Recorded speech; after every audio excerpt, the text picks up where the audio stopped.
रात के 3 बज रहे हैं और ये जो ब्रह्म मुहूर्त कहते हैं, जो भोर का समय होता है, उस समय लोग स्नान कर रहे होते हैं। लेकिन आज सोचिए, यहाँ पर किसी की हिम्मत नहीं है कि लोग यहाँ पर आकर स्नान कर लें, क्योंकि ये महाकुंभ की आज दयनीय स्थिति हो गई है। लोग यहाँ आने को तैयार नहीं है। जरा अभी अपने फ्रेम में जो देख रहे हैं, संगम स्नान घाट है। इस समय रात्रि के 3 बज रहे हैं। बताया जाए, अगर इसके ठीक पहले आप देखते होंगे तो यहाँ पर तमाम श्रद्धालु आकर स्नान कर रहे थे। लेकिन आज ये तस्वीरें ये बयां कर रही हैं कि यहाँ पर कोई स्नान नहीं कर रहा है। जिस तरीके से 29 तारीख को हादसा होता है, न जाने कितने सैकड़ों लोग की मौत हो जाती है। पता नहीं कितने लोगों को छुपाया गया है, वो चीज़ें सामने नहीं लाया गया है। ज़रा एक बार कहेंगे कैमरामैन से चारों तरफ पहले दिखाया जाए। सोचिए, ये संगम मेन संगम में है और ये स्थिति है, यहाँ पर कोई एक भी व्यक्ति नहीं है। सारे लोग डरे हैं, सहमे हैं और इस महाकुंभ में लोग अब ये तैयार नहीं है कि यहाँ पर स्नान करने आए। ज़रा सोचिए, ये ऐसा लग रहा है ये वीरान सा जंगल हो गया है। अभी मैं मध्य संगम में खड़ा हूँ। ठीक पीछे तस्वीर देखेंगे तो यहाँ पर गंगा नदी बह रही है। उधर लोग एनडीआरएफ की टीम लगी हुई है। लेकिन यहाँ पर ऐसी स्थिति हो गई है कि एक भी श्रद्धालु आज इस संगम स्नान घाट पर स्नान करने नहीं आए हैं। चलिए ज़रा हम आपको इधर दिखाते हैं। ज़रा सोचिए, जिस तरीके से 29 तारीख को हादसा होता है, ये कोई छोटा मोटा हादसा नहीं है। और इधर देखेंगे तो लाइट वगैरह लगी हुई है और सामने देखेंगे तो हमारे पीछे काफ़ी दूर तक, जहाँ तक आपकी नज़र जाएगी, आपको एक भी इंसान नहीं दिखेंगे कि लोग यहाँ पर आकर स्नान कर लें।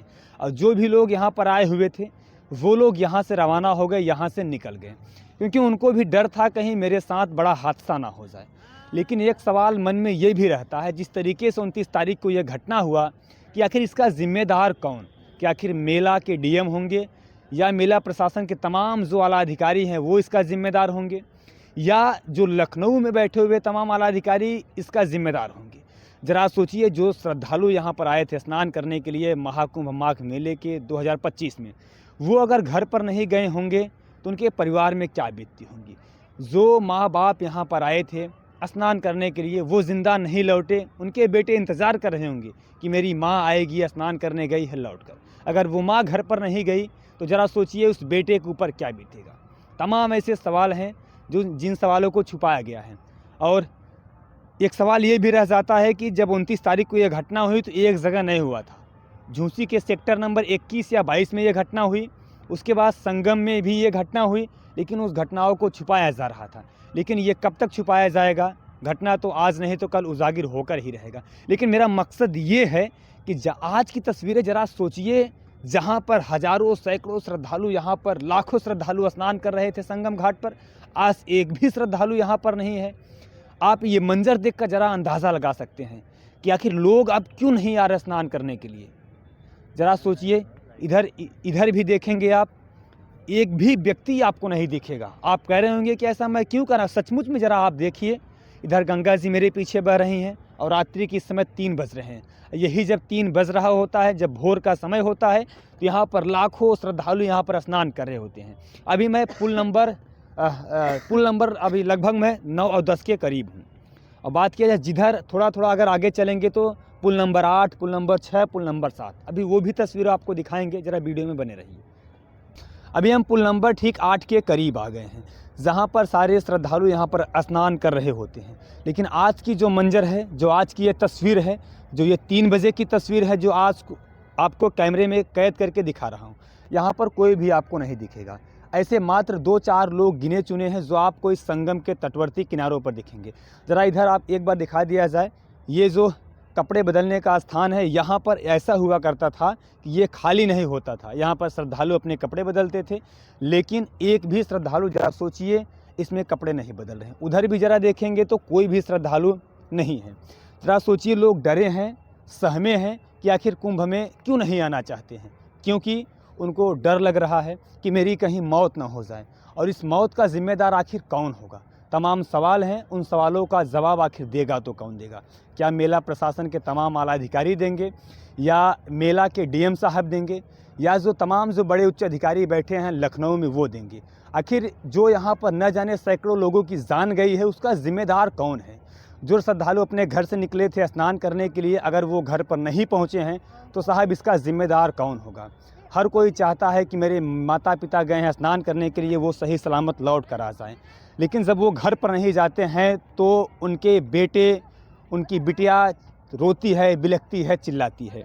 मेरा मकसद ये है इन तस्वीरों को दिखाया जाए जिस तरीके से इस सारे संगम के त्रिवेणी में लाखों श्रद्धालु भरा करते थे, लेकिन आज सोचिए ये ऐसा मंजर हो गया है, यहाँ पर एक भी श्रद्धालु आपको ठीक रूप से नहीं दिखेंगे। मात्र ऐसे 2-4 लोग होंगे दिखेंगे।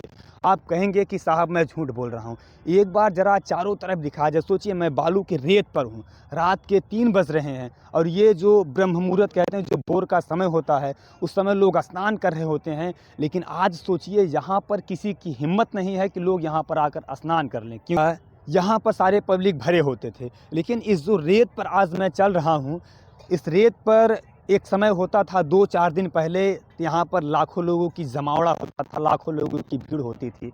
लेकिन इधर देखेंगे तो आपको एक भी लोग नहीं दिखेंगे। ऐसा क्यों?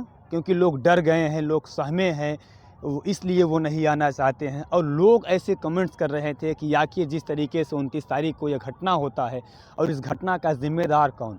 जो लोग आए थे, वो जिनकी एक आस्था थी, वो स्नान करने के लिए संगम में डुबकियां लगाने के लिए आए थे, अगर वो घर पर नहीं पहुंचेंगे, ज़रा सोचिए उनके परिवार के ऊपर क्या बीतेगा। ऐसे केसेस सामने देखने के लिए मिले जो पूरे परिवार के साथ आए थे, जिनके माता पिता, तमाम ऐसे लोग उस परिवार में विलुप्त हो गए, दिखे ही नहीं। छोटे छोटे बच्चे दिखे, रोते, बिलखते, चिल्लाते। अब उन बच्चों के ऊपर क्या बीतेगा? उनका भरण, उनका पालन, उनका पोषण कौन करेगा? साहब ये तो सवाल बनता है। मेरा मकसद ये था कि ठीक 29 तारीख को जो घटना हुआ, आप लोगों ने देखा, आप लोगों ने सुना, आप लोगों ने समझा। मेरा मकसद ये था दिखाने का कि आज की स्थिति कैसी है, जो दयनीय स्थिति है, जो आज की मैं रात को इस समय खबर कर रहा हूँ। मैं इसलिए दिखा रहा हूँ कि ज़रा आप लोग भी देखिए। लोग जो दूर बैठे हैं, जो नहीं आ पा रहे हैं, वो लोग जानना चाहते थे कि कैसी इस वक्त संगम की स्थिति है। मैं सोचा कि इस चीज़ को कैमरे में कैद करूं और आप लोगों तक ये खबरें पहुंचाने का प्रयास करूं। और एक बार ज़रा इधर भी आपको दिखा दूं। आप कहेंगे कि एक ही तरफ दिखा रहे हैं, लेकिन नहीं सर, आपकी जहां तक नज़र जाएगी आप वहां तक देखेंगे तो आपको कोई भी इंसान नहीं दिखेगा। ज़रा आप देख सकते हैं मेरे पीछे 1-2-4 लोग ऐसे हैं जो आ रहे हैं, जा रहे हैं। बाकी यहाँ पर कोई भी श्रद्धालु अब संगम में नहीं आ रहा डुबकी लगाने के लिए। और वैसे अगर बात किया जाए तो लोग कहते हैं कि स्नान के समय, जिस दिन स्नान होता था मौनी अमावस्या के दिन, उसके बाद मकर संक्रांति के दिन भीड़ होता था, लेकिन उसके बाद भी भीड़ होता था। लेकिन आज सोचिए मौनी अमावस बीत गया और यहाँ पर कोई आपको दिख नहीं रहा है। चलिए फिर आगे चलते हैं, कुछ और वहाँ की तस्वीरें आपको दिखाते हैं। जहाँ जहाँ चलेंगे आपको वहाँ की तस्वीर आपको दिखाने का प्रयास करेंगे। आप ये भी तस्वीर को देखिए, जो ये तस्वीर मैं कैमरे में कैद कर रहा हूँ।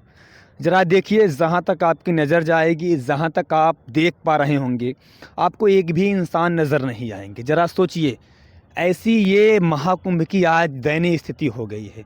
लोग यहाँ आने को तैयार नहीं है। ज़रा सोचिए, जितने भी यहाँ पर शौचालय बनाए गए हैं, जितने भी झोपड़पट्टी बनाए गए थे, जो लोग रह रहे थे, सब लोग यहाँ से रवाना हो गए। लोगों के मन में डर, भयावह डर हो गया कि कोई और बड़ा हादसा ना हो जाए, इसलिए यहाँ से लोग चले गए।